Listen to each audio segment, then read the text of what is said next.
শ্যাম কানু মহন্ত এতিয়া ফেচবুকত লাইভ আহি তেখেতে নিজকে নিৰ্দোষী প্ৰমাণ কৰি আছে। তেখেতে একো নাজানে বোলে, তেখেতে একো কৰাই নাই, তেখেত নিৰ্দোষী।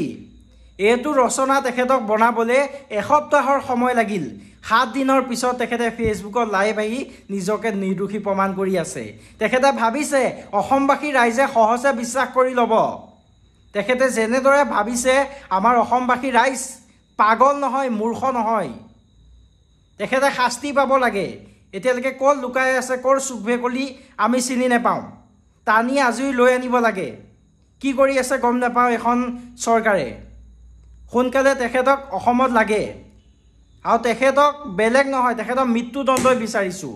তেখেত আৰু সিদ্ধাৰ্থ শৰ্মা, বাকী যিসকল আছে যোনে এইটো ঘটনাৰ লগত জড়িত আছে, মৃত্যুদণ্ড লাগে।